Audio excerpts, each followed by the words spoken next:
Hello everyone, welcome you all once again on your on channel. तो साथियों, आज के वीडियो में हम बात करने वाले हैं वीएससी के अपने पेपर वीमेन एम्पावरमेंट के कुछ शॉर्ट क्वेश्चन आंसर की, जो रहेंगे अपने यूनिट थर्ड और फोर्थ में से। यूनिट फर्स्ट और सेकंड में से हमारे लिए क्या क्या इंपॉर्टेंट क्वेश्चंस रह सकते हैं, उसके ऊपर मैं वीडियो बना चुका हूँ। आज हम बात करेंगे यूनिट थर्ड और फोर्थ में से। तो जिन्होंने प्रीवियस वीडियोज नहीं देखे हैं, डिस्क्रिप्शन में मैंने उनका लिंक प्रोवाइड कराया है, तो प्लीज़ जाकर के पहले प्रीवियस वीडियोज़ को देखिएगा। उसके बाद आपके ये वीडियो बड़ा आसान हो जाने वाला है।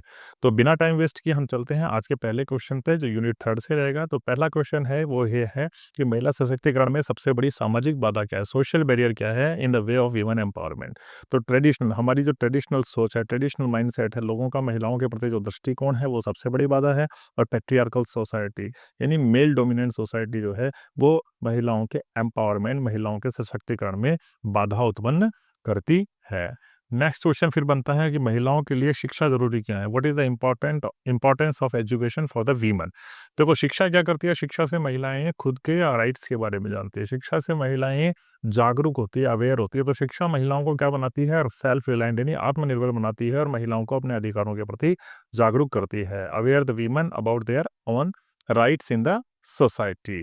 नेक्स्ट क्वेश्चन ये है कि ग्रामीण क्षेत्र की जो महिलाएं हैं ना, रूरल बैकग्राउंड की जो महिलाएं होती है, उनके सशक्तिकरण में क्या बाधा आती है ना, बैरियर्स वीमन है कौन सी, बेसिकली रूरल एरियाज की महिलाएं होती है। क्योंकि शहरी क्षेत्र की जो महिलाएं होती है वो फिर भी जागरूक होती है, उनके बीच में एक अवेयरनेस होती है, वो अपने राइट्स वगैरह को जानती है। लेकिन गांव में क्योंकि इलिटरेसी है, अशिक्षा है, महिलाओं तक शिक्षा की पहुंच नहीं है, और वो सोसाइटीज या समाज के बारे में ज़्यादा नहीं रहती है, पर्दे के अंदर ज़्यादा रहती है, और समाज की लिमिटेशंस के अंदर रहती है, इसलिए वो बहुत ज़्यादा उनके पास में अपॉर्चुनिटीज़ नहीं होती। तो ग्रामीण क्षेत्र की महिलाओं के सामने क्या क्या बाधा आती है, सबसे पहले इलिटरेसी आती है, अशिक्षा। कंजर्वेटिव माइंडसेट, एक रूढ़िवादी सोच होती है कि महिलाओं के घरेलू काम ही होंगे और पुरुष जो होंगे वही बाहर का काम करेंगे। And lack of the resources, संसाधनों की कमी जो होती है, मुख्य रूप से ये सारी बाधाएं होती है ग्रामीण क्षेत्र की महिलाओं के सामने, कि वो एम्पावर नहीं हो पाती। फिर नेक्स्ट क्वेश्चन हमारा आता है कि समाज में महिलाओं की स्थिति सुधारने के लिए क्या आवश्यक है, what is the necessary thing. तो पहले तो महिलाओं को क्या दी जाए, एजुकेशन दी जाए, फिर उनके बीच में अवेयरनेस फैलाई जाए उनके अधिकारों को लेकर, उनके राइट्स को लेकर के, और समाज में क्या किया जाए, जेंडर इक्वलिटी को अगर एस्टेब्लिश किया जाए, तो महिलाओं की स्थिति सुधर सकती है। यानी महिलाओं को अगर एम्पावर करना है, महिलाओं के कंडीशंस को अगर हमें इम्प्रूव करना है, तो उनके बीच में हमें एजुकेशन को फैलाना पड़ेगा, उनको प्रॉपर एजुकेशन देनी पड़ेगी, उनको अपने अधिकारों पर लेकर जागरूक बनाना पड़ेगा, और समाज को लैंगिक समानता यानी जेंडर इक्वलिटी की दिशा में काम करना होगा, तभी जाकर के हमारा सही मायने में विमेन एम्पावरमेंट हो पाएगा। नेक्स्ट क्वेश्चन है, समाज में महिलाओं की नेतृत्व में कमी क्यों है, लीडरशिप क्वालिटी क्यों नहीं दिखाई देती हमें समाज में। हर जगह मेल डोमिनेंट सोसाइटी के अंदर पुरुष हर जगह लीड करता हुआ क्यों दिखाई देता है, इसके पीछे कारण क्या है। तो फैमिली प्रेशर है। सबसे पहले फैमिली प्रेशर है कि फैमिली के अंदर पारिवारिक सोच है, और अभी भी रूढ़िवादी सोच है कि वीमन या महिला जो होती है वो हायर एजुकेशन नहीं लेंगी, या जो घर की बहुएं हैं वो पर्दे में रहेगी, घर की चार दीवारी के अंदर रहेगी। तो पारिवारिक दबाव कहीं न कहीं एक क्या है, रीज़न है। महिलाओं की लीडरशिप में बैरियर है। लैक ऑफ अपॉर्च्युनिटीज़, प्रॉपर रूप से महिलाओं को ये समाज जो है वो अवसर प्रदान नहीं करता जो वो पुरुषों को प्रदान करता है।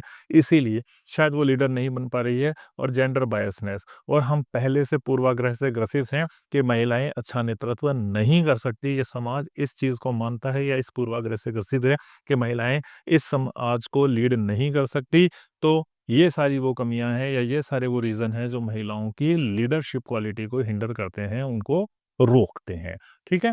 नेक्स्ट क्वेश्चन आता है कि महिलाएं सामाजिक बदलाव यानी सोशल चेंज में किस तरीके से कंट्रीब्यूट कर सकती है।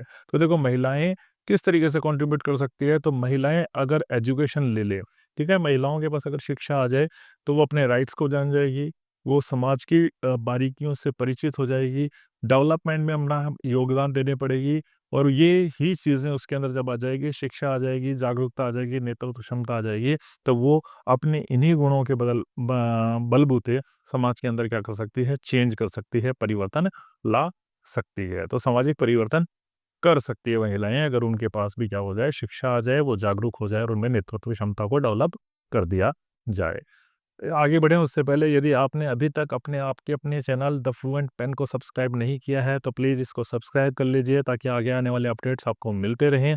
यही वो प्लेटफॉर्म है जहाँ पे आपको कोर्स चाहे वीएससी का हो, चाहे वो एईसी का हो, चाहे वो एसईसी का हो, किसी भी प्रकार के कोर्सेज होंगे, उन सब के वीडियोस आपको इस सिंगल प्लेटफॉर्म में मिलेंगे। तो अभी आप इसको सब्सक्राइब कर लीजिए और आगे आने वाले वर्षों में भी जब तक आपकी डिग्री कंप्लीट नहीं होगी, जब तक आपकी अंडर ग्रेजुएशन कंप्लीट नहीं होगी, द फ्लुएंट पेन आपके साथ बना रहेगा और आपको डाउट्स क्लियर करने के लिए आपके सारे वीडियो आपको पहुंचाता रहेगा।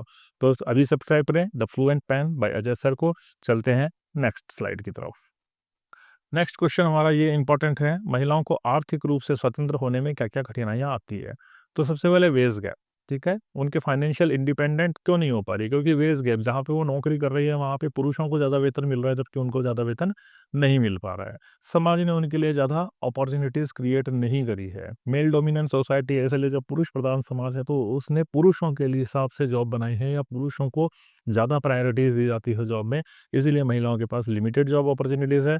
लैक ऑफ फाइनेंशियल लिटरेसी, और शायद उनके पास क्योंकि वो शिक्षा नहीं ले पाई, वो रोज़गार में नहीं जा पा रही है, तो फाइनेंस के संबंध में या आर्थिक नियोजन के संबंध में उनकी जो लिटरेसी है, जो साक्षरता है, वो बिल्कुल न्यून है या कम है। नेक्स्ट क्वेश्चन जो हमारा इंपॉर्टेंट है कि महिला उद्यमियों को, यानी एंटरप्रेन्योर, यानी महिला खुद का बिजनेस शुरू करना चाहिए तो कौन कौन सी फाइनेंशियल रेस्ट्रिक्शंस उसके सामने आ जाएगी, है ना। तो देखो, सबसे पहले तो लैक ऑफ कैपिटल, पूंजी नहीं है, पर्याप्त मात्रा में इतना पैसा महिलाओं के पास नहीं है एंटरप्रेन्योर अगर वो बनना चाहें कि वो कोई बिजनेस को स्टार्ट कर सकें। फिर मान लो अगर उन्होंने हिम्मत भी कर ली तो उनको बैंक से या किसी भी संस्था से लोन लेने में बड़ी परेशानियों का सामना करना पड़ता है। और तीसरी बात, क्योंकि अभी तक वो इस समाज में रही थी जो जिस समाज ने उनको घर की चार दीवारों में रखा था, जिस समाज ने उनको पर्दे के अंदर रखा था, तो उनका कोई बिजनेस नेटवर्क भी डेवलप नहीं हो पाया। ठीक है, ये कुछ ऐसी समस्याएं थी जिसके कारण महिलाओं को आर्थिक समस्याओं का सावधान करना पड़ता है। फिर नेक्स्ट क्वेश्चन आता है कि महिलाओं की राजनीति में भागीदारी क्यों है। तो देखो, हमारे यहाँ से हमेशा क्या रहा है, हमारे यहाँ से हमेशा मेल डोमिनेंट सोसाइटी रही है, पुरुषों को आगे बढ़ने का मौका मिला है, तो ये समाज पूरी तरीके से बायस रहा है महिलाओं को लेकर के।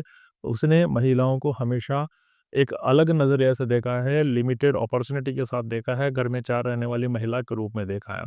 कुछ पारिवारिक बंधन है जो महिलाओं को आगे नहीं बढ़ने बढ़ने देते और महिलाओं के लिए पर्याप्त अवसरों की कमी है राजनीति के क्षेत्र में, शायद इसीलिए महिलाएं देश की राजनीति के अंदर भागीदार कम हो पाती है। नेक्स्ट क्वेश्चन बनता है कि अगर महिलाएं राजनीति में भागीदार हो जाएं या उनकी राजनीति भागीदारी हमें क्यों ज़रूरी है। तो देखो, शुरू कहाँ से होती है, परिवार की शुरू ही महिला से होता है ना। महिला पहली शिक्षक होती है अपने बच्चे की। तो अगर उसी महिला को हम क्या करें, उसी महिला को अगर हम पढ़ाएं, उसके सोशल राइट्स दें, समाज में उसको तवज्जो दी जाए, उसके लायक जॉब क्रिएट करी जाए और उसको पॉलिटिक्स में बराबर की हिस्सेदारी मिले, तो वो क्या कर सकती है, वो इस देश के लिए पॉलिसी मेकर साबित हो सकती है, पॉलिसी लेकिन कर सकती है।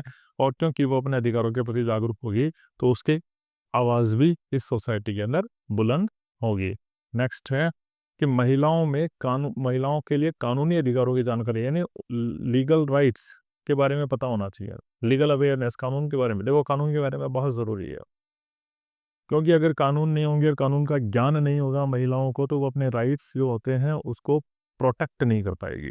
तो उनके राइट्स, जो उनके अधिकार महिलाओं को मिले हुए हैं, चाहे वो शिक्षा का अधिकार हो, चाहे वो समान वेतन का अधिकार हो, चाहे वो जेंडर इक्वलिटी का अधिकार हो ना, उनको प्रोटेक्ट नहीं कर पाएगी और अन्याय के खिलाफ वो लड़ नहीं पाएगी अगर महिलाओं को क्या नहीं हो, लॉ की अवेयरनेस नहीं हो, लीगल अवेयरनेस उनके अंदर नहीं हो। नेक्स्ट क्वेश्चन फिर हमारा ये बनता है कि what are the sum laws prevent crimes against the weaver. ठीक है, dowry protection act, dowry prohibition act, कुछ ऐसे कानून बनाए गए हमारे देश के अंदर जिनके अंदर ये प्रावधान किया गया कि महिलाओं को क्या मिले, प्रोटेक्शन मिले। ठीक है, उसके अंदर एक दहेज के लिए कानून आया था, वो कब आया था, 1961 के अंदर ये कानून आया। उसके अंदर क्या व्यवस्था की गई कि दहेज देने वाला और दहेज लेने वाला दोनों ही अपराधी हैं। तो इस तरीके से महिला को क्या बताया गया, दहेज उत्पीड़न से उसकी रक्षा की गई। फिर एक डोमेस्टिक वायलेंस एक्ट आया, यानी घरेलू हिंसा जब महिलाओं के साथ होती थी, तो 2005 में एक एक्ट बनाया गया। इसके अंदर अगर किसी महिला को प्रताड़ित किया जाता है तो उस परिवार के खिलाफ या उस शख्स के खिलाफ उचित कानूनी कार्यवाही का प्रावधान किया गया। फिर एक वर्क प्लेस हैरेसमेंट एक्ट आया कि कब आया था, ये 2013 के अंदर। तो इसमें ये प्रावधान किया गया कि अगर किसी जगह कोई महिला काम करती है और उसके पास सोशल इनइक्वलिटी होती है, उस वर्क प्लेस के अंदर उसको पुरुष के समान ना तो वेतन दिया जाता है, ना ही पुरुष के समान उसकी इज्जत की जाती है, या कोई फिर उसका सेक्सुअल हैरेसमेंट होता है, तो उससे प्रोटेक्ट करने के लिए एक्ट आया 2013 में, जिसको हमने क्या कहा, कार्यस्थल पर यौन उत्पीड़न कानून यानी वर्क प्लेस हैरेसमेंट लॉ आया। और ये सभी क्यों बनाए गए थे, महिलाओं के प्रोटेक्ट करने के लिए, महिलाओं को क्राइम से प्रोटेक्ट करने के लिए, है ना। नेक्स्ट क्वेश्चन आता है कि ग्रामीण महिलाओं में स्वास्थ्य सेवाएं क्यों नहीं मिल पाती। देखो, शहरी क्षेत्रों की जो महिलाएं होती है वो फिर भी जागरूक है। शहरी क्षेत्रों की जो महिलाएं होती है उनको अपने राइट्स के बारे में पता है, वो सोशली अवेयर हैं और वो अपनी हेल्थ के बारे में वो चिंतित भी हैं, अवेयर रहती है। लेकिन गांव की जो महिलाएं होती है ना, वो बहुत पीड़ित होती है, खासकर अपनी हेल्थ को लेकर के। क्यों? क्योंकि गांव के अंदर हेल्थ केयर फैसिलिटीज़ प्रॉपर नहीं है। एब्सेंस ऑफ अवेयरनेस, महिलाओं के अंदर खुद के स्वास्थ्य के प्रति जागरूकता नहीं है। और कहीं न कहीं फाइनेंशियल इश्यूज़ भी ऐसे आ जाते हैं जो महिलाओं की हेल्थ को प्रोवाइड करते हैं या उनको प्रॉपर इलाज लेने से रोकते हैं या बाधा पड़ते हैं। महिला सशक्तिकरण में मीडिया की क्या भूमिका है ना? बड़ा इंपॉर्टेंट रोल होना चाहिए मीडिया का तो। मीडिया को बड़ा इंपॉर्टेंट होना चाहिए। तो मीडिया की क्या भूमिका है कि मीडिया अगर क्या करेगी, महिलाओं के अचीवमेंट्स को हाईलाइट करेगी, ठीक है?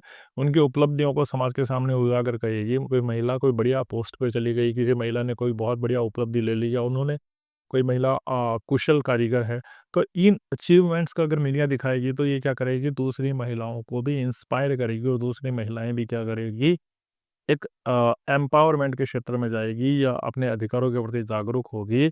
और इस तरीके से समाज के अंदर क्या होगा, एक परिवर्तन होगा, समाज के दृष्टिकोण के अंदर परिवर्तन होगा और महिलाओं को भी समाज के अंदर उचित स्थान मिल सकेगा। फिर नेक्स्ट क्वेश्चन आता है कि महिलाओं के अपराधों को रोकने के लिए कौन-कौन से कानून है? ये अभी मैंने आपको बताया, दहेज का 1961 में आया था, डोमेस्टिक वायलेंस एक्ट है जो 2005 में आया था और 2013 में हमारा वर्क प्लेस हैरेसमेंट एक्ट आया था। बड़ा इंपॉर्टेंट क्वेश्चन है ना? ये इंपॉर्टेंट क्वेश्चन है, इसको याद रखना है। आपको बल्कि ये भी याद रखना है कि दहेज में क्या था, घरेलू हिंसा में क्या था और कार्यस्थल। ये बड़ा इंपॉर्टेंट है आपके लिए। तो दहेज वाला और ये कार्यस्थल वाला है ना, इनको थोड़ा-सा आप डिटेल में देखिएगा। नेक्स्ट, ग्रामीण महिलाओं को स्वास्थ्य सेवाएँ क्यों नहीं मिल पाती हैं? क्यों नहीं मिल पाती है भैया? कोई lack of health care facilities, absence of awareness और फाइनेंशियल इश्यूज़ हैं, इस कारण से नहीं मिल पाती है। नेक्स्ट क्वेश्चन बहुत इंपॉर्टेंट है। एनजीओ महिला सशक्तिकरण में कैसे योगदान दे सकता है ना? एनजीओ का क्वेश्चन बहुत इंपॉर्टेंट है। एनजीओ क्या कर सकता है? एनजीओ शिक्षा, स्वास्थ्य, रोजगार और कानूनी सहायता प्रदान, यानी नॉन गवर्नमेंट ऑर्गेनाइजेशन जो होती है, वो क्या करती है, महिलाओं की शिक्षा के क्षेत्र में काम करती है, महिलाओं के हेल्थ के क्षेत्र में काम करती है, महिलाओं के एम्प्लॉयमेंट के क्षेत्र में काम करती है और उनको लॉ का एड प्रोवाइड कराती है ना, लीगल एड जिसे कहते हैं, वो प्रोवाइड कराती है।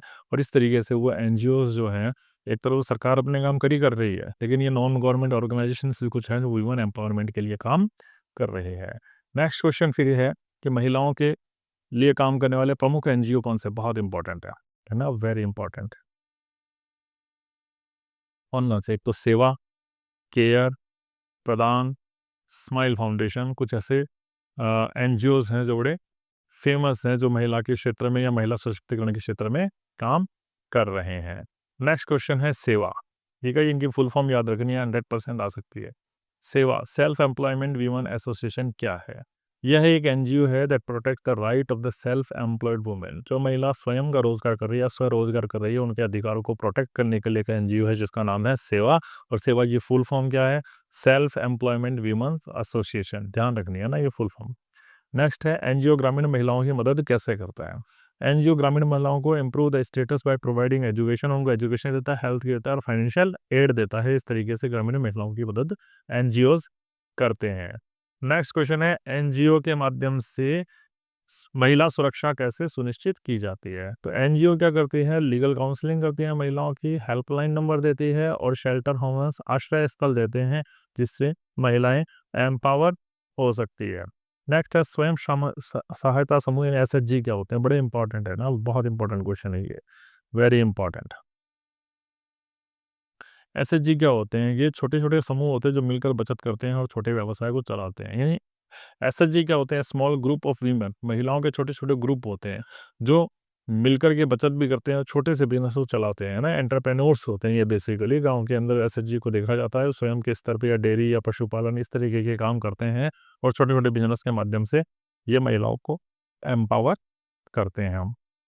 नेक्स्ट क्वेश्चन है एसएचजी महिलाओं की आर्थिक सशक्तिकरण में कैसे मदद करता है? ये महिलाओं को स्मॉल लोन देते हैं, छोटे-छोटे लोन या ऋण देते हैं, सेविंग स्कीम बचत योजनाएँ देते हैं, सेल्फ एम्प्लॉयमेंट अपॉर्चुनिटी यानी महिलाओं को स्वरोजगार के अवसर प्रदान करते हैं। इस तरीके से एसएचजी महिलाओं के सशक्तिकरण में अपना योगदान देते हैं। नेक्स्ट क्वेश्चन फिर हमारा है महिला एसएचजी के माध्यम से कौन-कौन से व्यवसाय चल सकते हैं? महिलाएँ देखो सीविंग हो गया, वीविंग हो गया, ऑर्गेनिक फार्मिंग हो गया, डेयरी प्रोडक्शन हो गया, हैंडीक्राफ्ट हो गया, ये कुछ ऐसे इंपॉर्टेंट काम है जो स्वयं सहायता समूह के माध्यम से चलते हैं। नेक्स्ट क्वेश्चन फिर हमारा है पंचायती राज क्या है? बड़ा इंपॉर्टेंट क्वेश्चन है ना पंचायती राज। पंचायती राज क्या है? It is the rural government system that governs the local level. Local level पे नहीं, स्थानीय लेवल पर शासन करने का एक तंत्र है, ठीक है? जिसको हम ग्रामीण सरकार भी कहते हैं, वही पंचायती राज भी है। ग्रामीण महिलाओं या महिलाओं की पंचायती राज में भूमिका क्यों महत्वपूर्ण है? देखो सबसे पहले हमें हमें महिलाओं को बेस लेवल पे, ज़मीनी लेवल पे मजबूत करना पड़ेगा। तो सबसे निचला स्तर जो सरकार का होता है वो कौन-सा होता है? पंचायती राज होता है। तो यहाँ पे अगर महिलाएँ मजबूत होगी तभी वो धीरे-धीरे आगे की ओर भी मजबूती से बढ़ेगी। तो ये पंचायती राज क्या करता है? It empowers them to make decision and increase their role in governance, ठीक है? पंचायती राज महिलाओं को निर्णय शक्ति दे प्रदान करता है और शासन में उनकी भूमिका निभाता है, यानी स्थानीय शासन लोकल गवर्नमेंट में उनकी भूमिका निभाता है। पंचायती राज में महिलाओं के लिए आरक्षण कितना है? बहुत इंपॉर्टेंट क्वेश्चन है, आने की पूरी-पूरी संभावना है। पंचायती राज में महिलाओं के लिए 33 से लेकर 50% तक के आरक्षण का प्रावधान किया गया है। रिजर्वेशन कैसा है? 33 टू 50%, यानी 33 तो एटलीस्ट होगा ही होगा। और कुछ ऐसे स्टेट है जैसे आपका कर्नाटका हो गया। कर्नाटका ने क्या कर रखा है? कर्नाटका ने 50% आरक्षण दे रखा है इस पंचायती राज में। लोकल गवर्नमेंट बॉडीज जो है, लोकल एडमिनिस्ट्रेशन जो है, पंचायती राज जो है कर्नाटका का, उन्होंने 50% आरक्षण दे रखा है। तो पंचायती राज में आरक्षण कितना है? 33 से लेकर के अप टू 50% तक आपको आरक्षण मिल सकेगा। महिला सरपंच या ग्राम प्रधान की भूमिका क्या होती है? ठीक है, महिला सरपंच वह गांव के विकास कार्यों को देखती है, विलेज डेवलपमेंट को देखती है, गाँव की शिक्षा को देखती है, गाँव के स्वास्थ्य को देखती है और महिलाओं के अधिकारों को प्रोटेक्ट करती है। ठीक है? अगर कोई किसी गाँव की कोई महिला सरपंच बन जाती है, गाँव प्रधान बन जाती है, तो उसके क्या-क्या काम होते हैं? उसके काम वही होते हैं जो एक सरपंच ही होते हैं, विलेज को डेवलप करना, गाँव का विकास करना, गाँव को शिक्षा प्रोवाइड कराना, हेल्थ केयर प्रोवाइड करना, महिलाओं के अधिकारों की रक्षा करना। नेक्स्ट क्वेश्चन फिर हमारे सामने आता है कि बहुत इंपॉर्टेंट है। पंचायती राज प्रणाली में महिलाओं के आरक्षण किस संविधान संशोधन द्वारा लागू किया गया था? वेरी इंपॉर्टेंट क्वेश्चन है, बहुत इंपॉर्टेंट है। 73 कॉन्स्टिट्यूशन अमेंडमेंट हुआ था 1992 में, जिसमें महिलाओं को क्या दिया गया? 33% रिजर्वेशन दिया गया। तो 73वां संविधान संशोधन 1992 provide the 33% reservation to the women in the local administration या पंचायती राज। ठीक है? नेक्स्ट क्वेश्चन है 73वें संशोधन से पहले महिलाओं की भागीदारी पंचायती राज में कैसे थी? यानी जब तक ये 92 के अंदर 73rd अमेंडमेंट नहीं होता उससे पहले क्या स्थिति है? तो महिलाओं की या तो बहुत कम स्थिति थी या बिल्कुल ही महिलाएं शासन के अंदर नहीं थी और उनका कोई भी कानूनी रूप से आरक्षण लागू नहीं था। नेक्स्ट क्वेश्चन है पंचायती राज में महिलाओं के लिए आरक्षण किस स्तर पर लागू होता है? ग्राम पंचायत स्तर पर, पंचायत समिति स्तर पर और जिला परिषद स्तर पर। ये लोकल जो एडमिनिस्ट्रेशन होता है, पंचायत रहती है, उनका 3 स्तर होते हैं, ग्राम पंचायत, पंचायत समिति और जिला परिषद। तो इन तीनों ही स्तर पर ये आरक्षण लागू होता है। नेक्स्ट क्वेश्चन फिर हमारा ये है, पंचायती राज में महिलाओं के लिए आरक्षण लागू करने का मुख्य उद्देश्य क्या होता है? मुख्य उद्देश्य क्या है कि increase the women's political participation, महिलाओं की राजनीति में भागीदारी को सुनिश्चित किया जाए और उनको डिसीजन मेकिंग के पावर दे करके एम्पावर किया जाए, है ना? बहुत इंपॉर्टेंट क्वेश्चन है। आपको देखने देखो जो इंपॉर्टेंट मैं क्वेश्चन बता रहा हूँ वो आपको बेसिकली देखने ही देखने हैं। और ये सारे के सारे जो क्वेश्चन है वो इस तरीके से तैयार किए गए हैं कि ये कहीं ना कहीं आपके बड़े क्वेश्चन जो आएंगे उनके अंदर भी हेल्प आपको प्रोवाइड कराएंगे। अब यूनिट 4 पे आ जाते हैं, फटाफट फटाफट यूनिट 4 देखते हैं। अहिल्याबाई होलकर के बारे में बात की गई है, कौन थी? अहिल्याबाई होलकर 31 मई 1725 को महाराष्ट्र के चौड़ी गांव में इनका बर्थ हुआ था। अहिल्याबाई होलकर अपने पति की मृत्यु के बाद इन्होंने क्या करने का निर्णय लिया? अहिल्याबाई होलकर क्या करना चाहती थी? शी वांट टू बी सती, सती होना चाहती थी, लेकिन इनके ससुर जी जो थे मल्हारराव होलकर, उन्होंने इनको रोक दिया। अहिल्याबाई होलकर को किस उपाधि से सम्मानित किया गया? बिल्कुल इंपॉर्टेंट है, बहुत इंपॉर्टेंट है, याद रखना है। अहिल्याबाई होलकर को हम क्या कहते हैं? The great queen of Malwa, Malwa की महान रानी इनको कहा जाता है। नेक्स्ट क्वेश्चन है, अहिल्याबाई होलकर ने अपनी राजधानी कहाँ बनाई थी? तो अहिल्याबाई होलकर ने अपनी राजधानी एस्टेब्लिश्ड एट माहेश्वर, माहेश्वर को उन्होंने अपनी राजधानी बनाया था। नेक्स्ट क्वेश्चन आता है, अहिल्याबाई किस प्रकार की शासिका थी? Ahilyabai Holkar was a great ruler of Malwa kingdom, known for her efficient administration, justice and the religious contribution. कुशल प्रशासन, न्यायप्रियता और धार्मिक कार्यों में के कारण उनको जाना जाता है। ये बहुत इंपॉर्टेंट है। अहिल्याबाई ने किस धर्म स्थलों का पुनर्निर्माण करवाया? तो काशी का विश्वनाथ टेम्पल जो है उसका पुनर्निर्माण करवाया और गुजरात के सोमदेव टेम्पल का भी करवाया था, ठीक है। तो बेसिकली काशी का जो विश्वनाथ टेम्पल है उसका पुनरुद्धार किसने कराया था? अहिल्याबाई होलकर ने करवाया था। अहिल्याबाई को किस रूप में याद किया जाता है? अहिल्याबाई को हम कैसे किस रूप में याद करते हैं? अहिल्याबाई को हम कहते हैं kind, welfare oriented ruler who focused on social reforms, जिन्होंने सामाजिक सुधारों पर जोर दिया। अहिल्याबाई होलकर को भारतीय इतिहास में क्यों महत्वपूर्ण है? अहिल्याबाई होलकर एक एग्जाम्पल है फीमेल लीडरशिप का और गुड गवर्नेंस का, ठीक है। अहिल्याबाई होलकर को किस रूप में याद किया जाता है? अहिल्याबाई होलकर को एक ग्रेट एडमिनिस्ट्रेटर और एक धर्मपरायण रानी के रूप में याद किया जाता है, जिन्होंने धर्म को सर्वश्रेष्ठ रखा या सर्वोपरि रखा। रानी दुर्गावती, दूसरा इंपॉर्टेंट कैरेक्टर जो आपको दिया गया है वो दुर्गावती का दिया गया। दुर्गावती कौन थी? 5 अक्टूबर 1524 को दुर्गावती का उत्तर प्रदेश के महोबा जिले में जन्म हुआ था। नेक्स्ट क्वेश्चन बनता है, रानी दुर्गावती ने मुगल शासक का आक्रमण, किस मुगल शासक, बहुत इंपॉर्टेंट क्वेश्चन है, ये आ सकता है 100%, कि अकबर की सेना का मुकाबला किया था। अकबर की तरफ से सेनापति था आसफ खान, और उस आसफ खान का दुर्गावती ने बड़ी बहादुरी के साथ सामना किया था। नेक्स्ट क्वेश्चन है, रानी दुर्गावती ने युद्ध के दौरान कब और कैसे बलिदान दे दिया?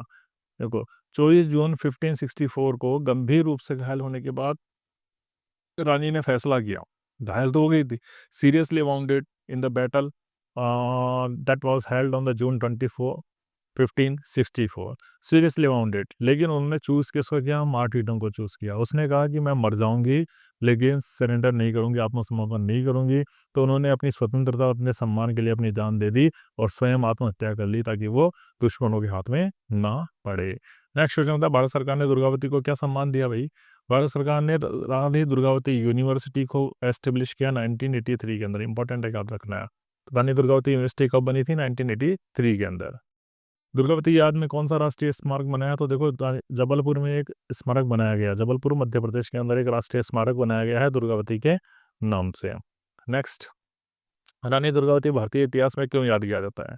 रानी दुर्गावती को उनकी ब्रेवरी, बहादुरी के लिए, सेक्रीफाइस, बलिदान के लिए और रिमार्केबल मिलिट्री लीडरशिप, उनका अद्भुत सैन्य नेतृत्व, उसके लिए रानी दुर्गावती को याद किया जाता है।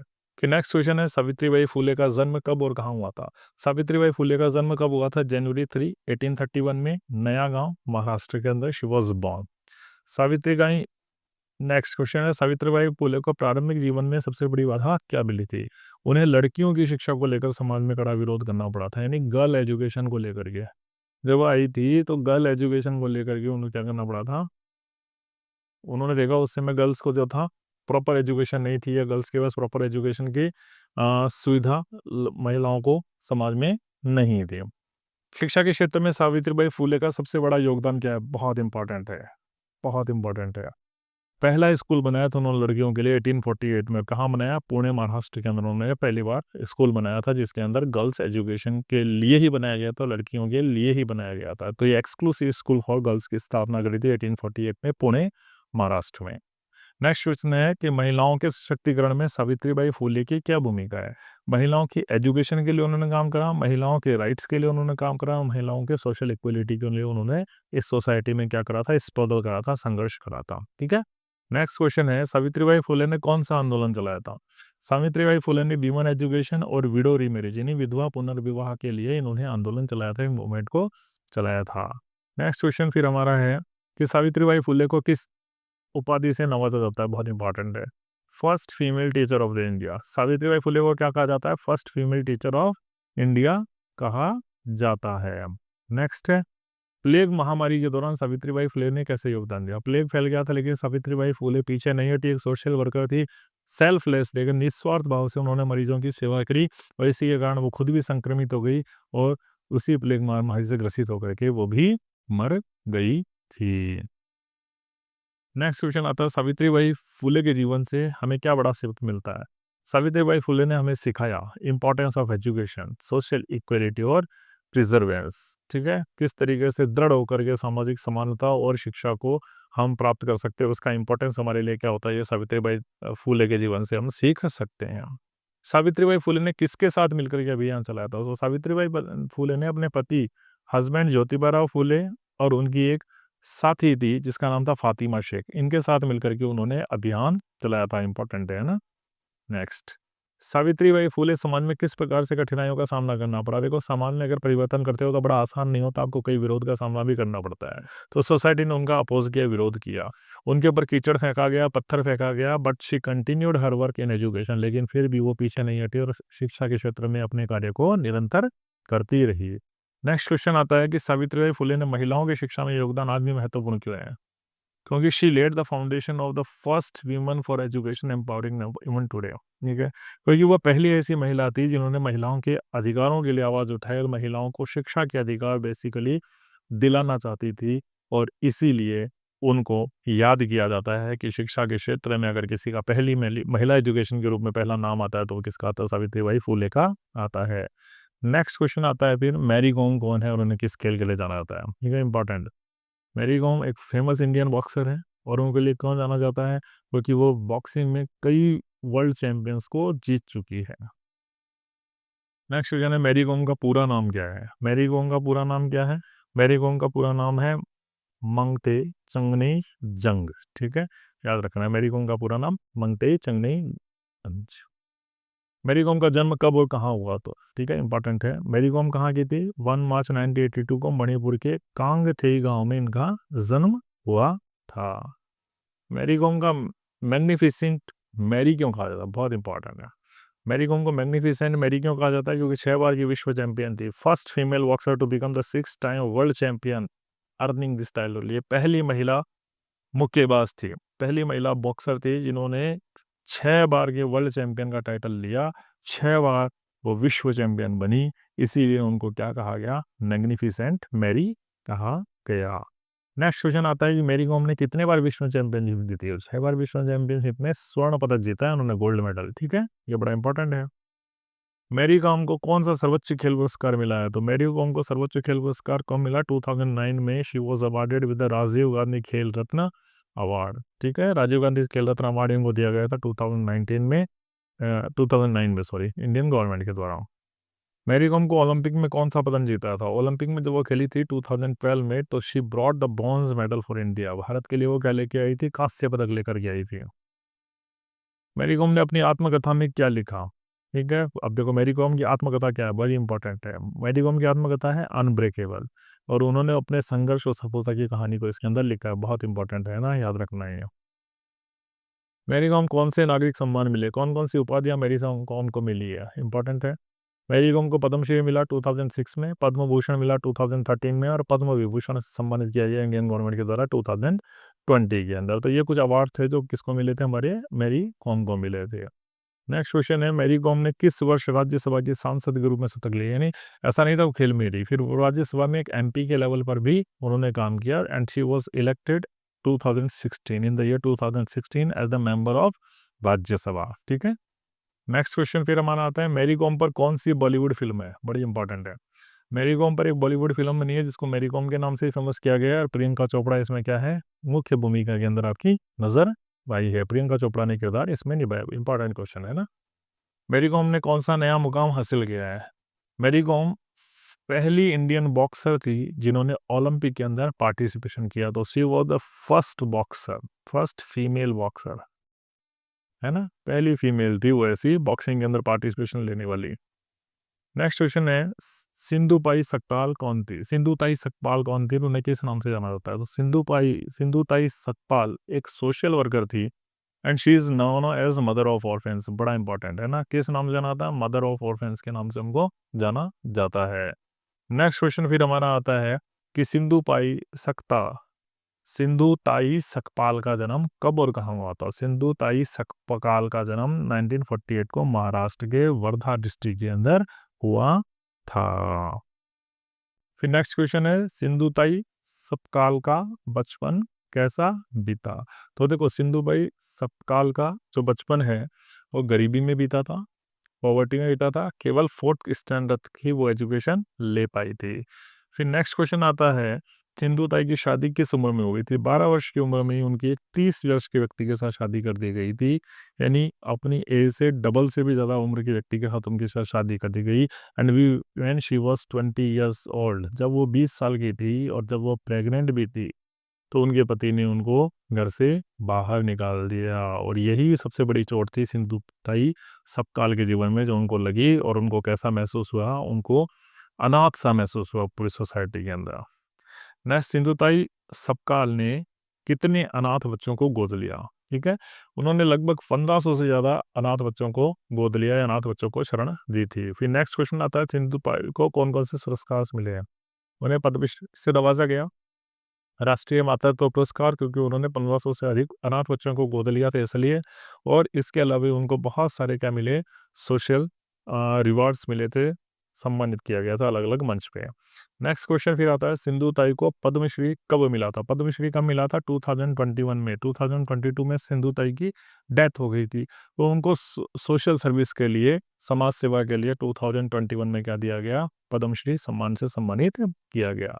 नेक्स्ट आता है, सिंधु ताई के जीवन पर कौन सी फिल्म बनी है? ठीक है, इंपॉर्टेंट है। माँ सिंधु ताई सपकाल के नाम से एक मराठी फिल्म बनी है ना, ये पूछ सकते हैं कौन सी भाषा में है, तो मराठी भाषा में वो पिक्चर बनी है। नेक्स्ट क्वेश्चन फिर आता है, टेरी थॉमस कौन है? इंपॉर्टेंट क्वेश्चन है ना, टेरी थॉमस।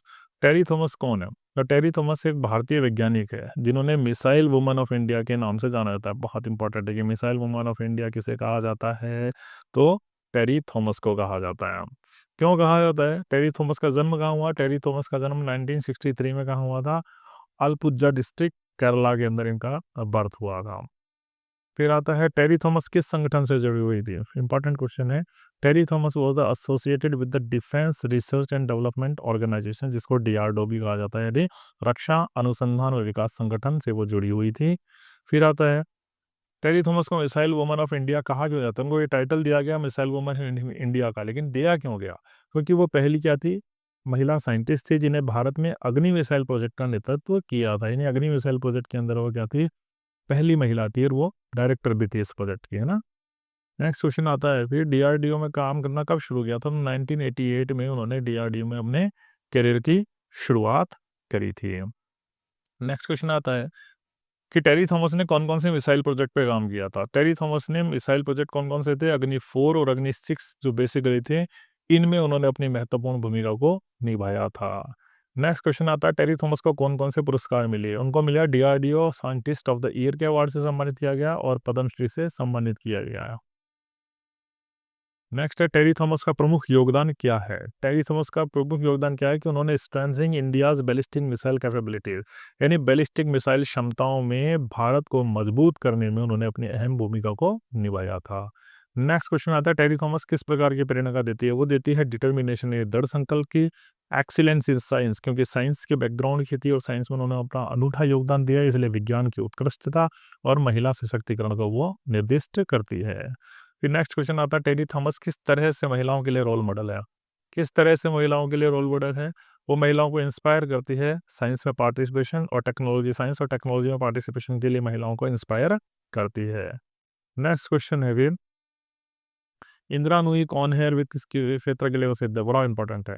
इंदिरा नूई एक प्रसिद्ध कौन है? इंडियन अमेरिकन बिजनेस वूमन है, जो किसकी फॉर्मर सीईओ रही है? Chairperson of the PepsiCo, PepsiCo की पूर्व सीईओ और वो अध्यक्ष रह चुके हैं। इंदिरा नूई का जन्म कब और कहाँ हुआ? इंदिरा नूई का जन्म 28 अक्टूबर 1955 को तमिलनाडु के अंदर हुआ था। फिर नेक्स्ट क्वेश्चन है, इंदिरा नूई किस विदेशी विश्वविद्यालय से पढ़ी? तो वो येल यूनिवर्सिटी है ना, वो किससे पढ़ी थी? येल यूनिवर्सिटी से पढ़ी थी, और पब्लिक एंड प्राइवेट मैनेजमेंट में उन्होंने मास्टर्स की डिग्री ली येल यूनिवर्सिटी से। इंदिरा नूई को पेप्सिको के किस महत्वपूर्ण पद पर नियुक्त किया गया? ध्यान रखना इंपॉर्टेंट है। CEO of PepsiCo in 2006 and its chairperson in 2007। ठीक है, सीईओ बनी 2006 में और फिर 2007 में इसकी अध्यक्ष भी बन गई थी पेप्सिको की। इंदिरा नूई कितने वर्षों तक पेप्सिको की सीईओ रही? वो 12 वर्षों तक, 2006 से लेकर के 2018 तक 12 वर्षों तक वो पेप्सिको की सीईओ रही थी। इंदिरा नूई को कौन कौन से पुरस्कार मिले हैं?